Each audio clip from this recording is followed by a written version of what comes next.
Nahuales de Catemaco. Catemaco, la cuna de la historia tétrica y mística de todo México.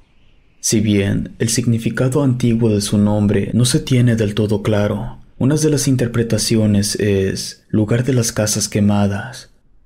Nosotros creemos que eso es una clara referencia a las brujas. Yo vivo en una pequeña comunidad que está metida en la sierra, bastante alejada de la ciudad, a más de 200 kilómetros del puerto y aún más lejos de la capital. Aquí existe una leyenda que dice que todo comenzó en la Cueva del Diablo, haciendo referencia a las artes místicas y al bajo mundo de las energías oscuras y malignas. Esa cueva que está al final de un sendero de muerte que rodea a una laguna maldita, esa cueva es la casa del amo y señor de las tinieblas. Ahí, hace miles de años, nació el primer brujo mayor. Ese primer brujo peregrinó durante décadas formando la primera orden de brujos. Cada uno formó su aquelarre de brujas, las cuales estaban a su servicio. Y éstas, deseando también a alguien que les sirva, crearon al primer nahual. Con el paso de los siglos, las enseñanzas se fueron esparciendo por todos lados.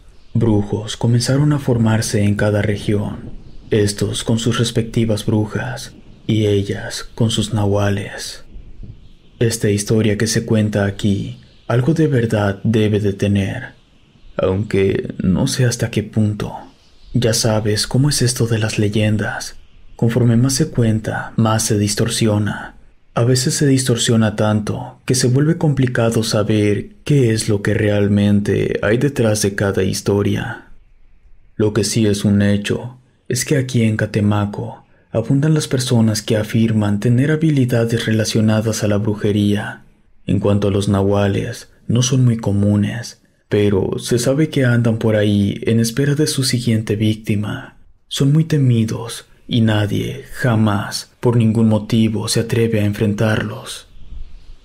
Mi nombre es Eleazar y quiero contar la terrible historia que me sucedió años atrás, cuando estaba casado y vivía en la casa que mis padres me habían dejado al morir. Yo viví con mi mujer por bastante tiempo. Su nombre era Carlota. Yo le llevaba 3 años. Nunca tuvimos hijos, pues la primera vez que lo intentamos, las cosas no salieron bien y perdimos al bebé. Así que decidimos dejar de intentarlo, y me la robé luego de 2 años de novios. Aún vivían mis padres, y como soy hijo único, me llevé a vivir a Carlota a casa de mis padres. Ella fue mi soporte cuando ellos murieron. Mi madre ya llevaba mucho tiempo enferma. Mi padre le prometió que morirían juntos, y se lo cumplió. Una mañana los encontré a ambos sin vida en su cama. Fue así que mi mujer y yo nos quedamos en la casa con la pequeña parcela y unos pocos animales. Tanto la siembra como los animalitos eran nuestro alimento y también nuestra única fuente de ingresos. Siempre había cosas que hacer en casa. Algunas veces, dependiendo de la temporada, tocaba una cosa o la otra: arar la tierra, sembrar, cuidar las semillas, regar las plantas, enderezar los tallos que resultaban frágiles. Algo que me enseñó mi madre es que a las plantas hay que hablarles para que crezcan mejor y más rápido, y que den mejores frutos. Mi madre era muy sabia. Eso de hablarle a las plantas definitivamente funciona. Nosotros siempre teníamos buena cosecha, por tanto podíamos vender a muy buen precio. Cada que toca levantar la cosecha hay que cambiar lo que se siembra. Esto evita que se desgaste la tierra. Aquí en Catemaco hay que tener mucho cuidado con la tierra, ya que es pobre en nutrientes y padece de una alta susceptibilidad a la erosión. Esto ocurre porque, según tengo entendido, el suelo es de un tipo de acrisol o algo así. Los animales también son importantes para mantener la tierra sana: las gallinas, los cochinos, los patos, y también tenía una pequeña mula. Mi despertador era el gallo. Solo tenía uno. Era un gallo fuerte, negro, con su pecho café y una cresta muy prominente. Carlota se encargaba de cuidar y alimentar a los animales, mientras yo me hacía cargo de la siembra. Ella trataba a los animales como si fueran sus hijos. Supongo que en ellos encontró el consuelo del hijo que perdimos. Siempre hay que tener un ojo sobre las plantas y sobre los animales, pues por aquí abundan los tejones, boas, monos, murciélagos, todo eso sin contar la cantidad infinita de diferentes insectos. Es mucha vida para un suelo tan frágil. Supongo que forma parte de la magia de Catemaco. Eso o la brujería tiene algo que ver. En fin, en una mañana, mientras revisaba la siembra, me encontré a un anciano en mi terreno. Estaba tirado, notablemente herido. Lo llevé al interior de la casa. Le pedí a mi mujer que me ayudara a cuidarlo. Afortunadamente, la abuela de Carlota había sido curandera, así que mi mujer tenía algo de conocimiento, el suficiente para que el anciano se sintiera mejor. Lo llevé al interior de la casa y le pedí a mi mujer que me ayudara a curarlo. El anciano intentaba hablar pero no podía. Hacía tanto esfuerzo intentando comunicarse que terminó por agotarse y quedarse dormido. Decidimos dejarlo descansar mientras nosotros seguíamos con nuestras cosas. Se veía realmente mal. Estaba muy delgado. Parecía que tenía anemia o algo parecido.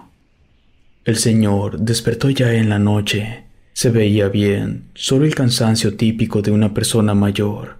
Su movimiento era achacoso, pero no se quejaba. Era como si nada le doliera. El señor comenzó a hablar, pero el anciano hablaba un dialecto extraño. Sí lo había escuchado antes, pero muy poco. Chinanteco, me parece, pero yo no lo hablo. Entonces nuestra comunicación tuvo que ser a señas y palabras medio mochas. Fue muy difícil. No pude averiguar nada sobre la identidad del anciano, pero sí pudo explicarme que estaba perdido y que no tenía a dónde ir. Luego de platicarlo con mi mujer, acordamos que lo hospedaríamos por un tiempo, en lo que se nos ocurría una solución para la situación del anciano. Esa noche, el viejo no quiso cenar. Prefirió seguir durmiendo, no sin antes agradecernos por las atenciones. El don no hacía ni un solo ruido al dormir. Es más, se quedaba quieto en la misma posición toda la noche. En la mañana, cuando yo me desperté, Carlota seguía dormida, así que no entendía por qué se escuchaban pasos afuera. El anciano se supone que estaba muy cansado. No tendría por qué estar despierto a las 5 de la mañana.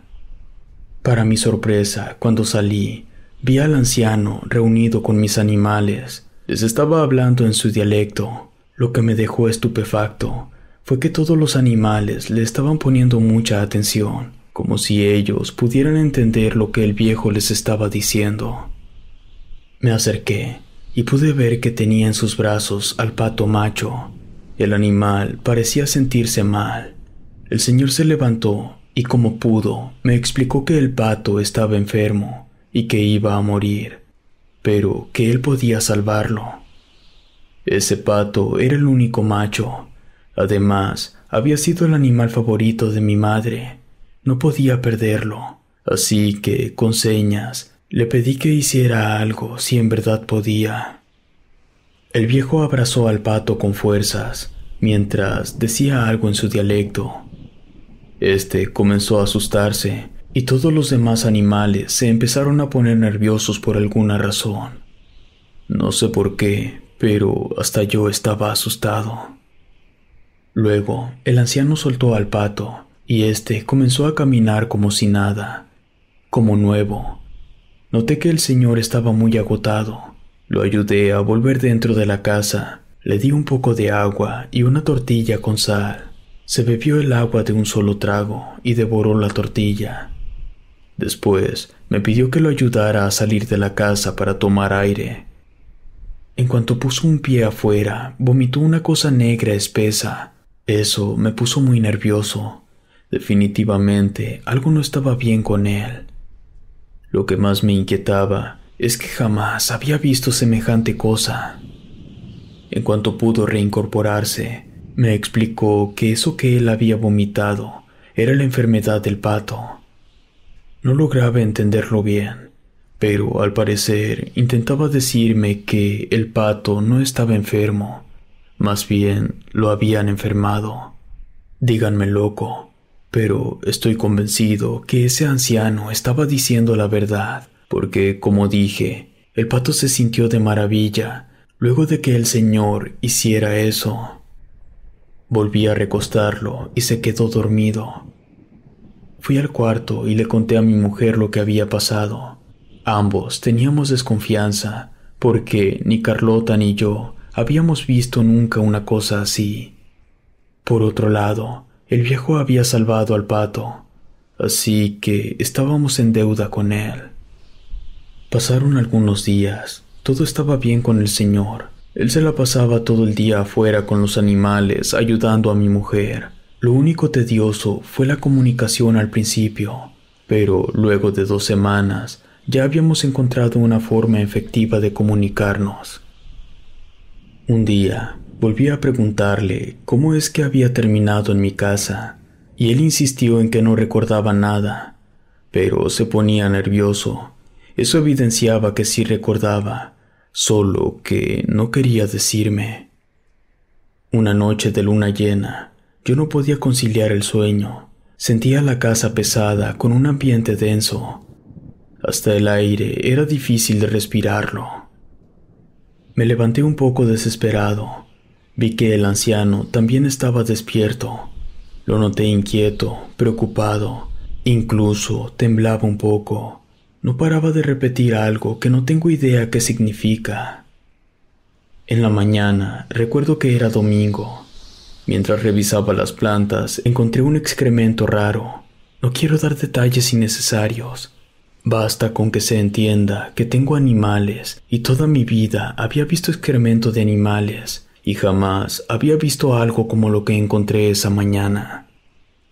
El martes apareció otra cosa extraña, un par de huellas de animal claramente, pero cuando quise averiguar de dónde venían, me di cuenta que no habían más, solo eran esas 2, y lo más extraño de todo es que, como dije, no había 4, y estas parecían ser de un perro o algo parecido.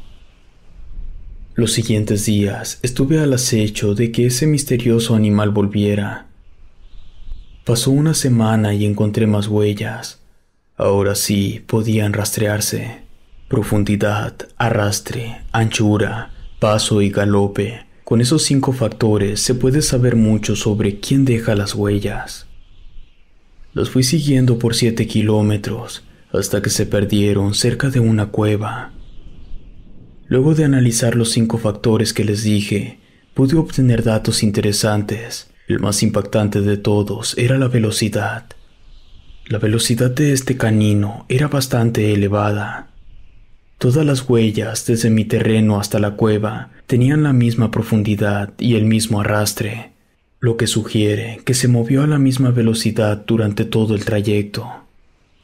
Un factor externo que ayuda a determinar la velocidad es la tierra que rodea la huella. No soy matemático ni experto en nada, pero yo calculo que corrió esos 7 kilómetros en 20 minutos. Da un estimado de 50 kilómetros por hora, según mis cuentas. Ahí me quedó claro que definitivamente algo no estaba bien. Un canino bípedo que corre a 50 kilómetros por hora y que salió de una cueva estaba acechando mi casa. Inmediatamente comprendí que se trataba de un nahual. No hay que olvidar que los nahuales están bajo la voluntad de una o varias brujas, es decir, que yo había hecho algo para hacer enojar a las brujas, o que en mi casa había algo que las brujas querían. Regresé a mi casa angustiado y un poco molesto, decidido a encarar al señor y obligarlo a que me diera respuestas. Pero en cuanto lo vi ayudando a mi esposa cuidando a los animales, no pude. Recordé una cosa que mi abuela me había dicho cuando yo era niño. Siempre hay que ayudar, sin importar las consecuencias. Al día siguiente, me levanté muy tarde, casi a las 9 de la mañana. El gallo no había cantado al salir el sol. Eso no era normal. Salí de la casa, me encontré con el viejo. Su mirada me lo dijo todo. Fuimos hasta la orilla del terreno, y ahí estaba el gallo partido por la mitad en medio de un charco de sangre. Semejante cosa solo podía ser obra de un nahual. Cualquier depredador se hubiera comido al menos una parte del gallo, pero al animal no le faltaba nada, solo lo habían matado, y entendí que se trataba de una advertencia. Las siguientes fueron las gallinas. A todas les arrancaron la cabeza, pero una vez más dejaron todo. El atacante no se llevó ni se comió nada. Era obvio que no se iba a detener, así que, luego de comentarle a Carlota, me fui al siguiente poblado en la mula y me llevé 2 patos y 2 marranos, y estando allí, se los di a cuidar a una señora. Le dije que sería una temporada, y que como pago le dejaría la mitad de las crías que tuvieran tanto los patos como los marranos. Me preguntó el motivo, y le dije que un animal andaba merodeando mi casa. Entonces me preguntó por la mula. Yo no sabía qué hacer, pero sabiendo que no podría protegerla, también la dejé. Así que, totalmente desanimado, volví a mi casa. Esa tarde, matamos a las pocas crías con las que nos quedamos. Eran 2 cochinitos y un pato. Mi mujer preparó un par de guisos con ellos. No solemos comernos a las crías, pero de todas formas, el nahual los iba a matar. No pasaron ni 3 días, cuando otra cosa rara comenzó a ocurrir. El pasto y los matorrales comenzaron a cambiar de color. Se empezaron a tornar de un tono naranjoso, bastante cercano al rojizo. El fresno que tenía en una de las esquinas del terreno empezó a quedarse sin hojas. Durante 3 días, cada mañana aparecieron animales muertos alrededor del fresno, iguanas, mapaches y víboras de varios tipos. También empecé a tener problemas con los aguacates. Se empezaron a pudrir, tanto los que aún estaban en la planta como los que ya tenían la cocina. Jamás habíamos visto semejante cosa. Obviamente, lo primero que pensé fue que las brujas, aparte de enviarme al nahual, también habían lanzado una maldición a mi terreno. El mango y la pera también se echaron a perder, se llenaron de lama y gusanos. En la tierra no había plaga, tampoco en la planta, solo en los frutos. Al menos para mí era demasiado extraño. Y así, una a una, todas mis plantas se fueron al demonio. Al paso de una semana, solo me quedaba el plátano y el tomate, pero terminaron por secarse también. Afortunadamente, tenía un buen dinero, ya que, al alimentarnos de nuestros animales y plantas, todo el dinero de la venta se quedaba como ahorro. No me preocupaba que nos quedáramos sin comer, me preocupaba la situación tan terrible y estresante por la que estábamos atravesando. Salí a comprar comida, llevé como para una semana, y para mantenerme tranquilo, también compré una botella de mezcal. Esa noche, ya habiéndome tomado media botella, decidí quedarme fuera de la casa esperando ver algo. En realidad, no sé qué era lo que estaba pensando. La botella se iba quedando vacía mientras las horas pasaban, hasta que finalmente lo vi. Pude ver al nahual. Estaba muy lejos, no pude distinguir ningún detalle preciso, pero su silueta era inconfundible. Así que, temiendo que pasara algo, lentamente me metí a mi casa, y esta bestia nunca hizo nada. Simplemente se quedó ahí quieto. Los días siguientes, el ambiente en la casa comenzó a ponerse tenso. Mi mujer andaba de mal humor, estresada, buscando cualquier excusa para reclamar la primer tontería que se le viniera a la cabeza. Yo me la pasaba pensando todo el día en qué hacer. Al anciano se le iba el día buscando algo en la tierra. No decía ni una sola palabra, solo buscaba y buscaba. Me estresaba verlo, no sé por qué. Supongo que lo culpaba de todo.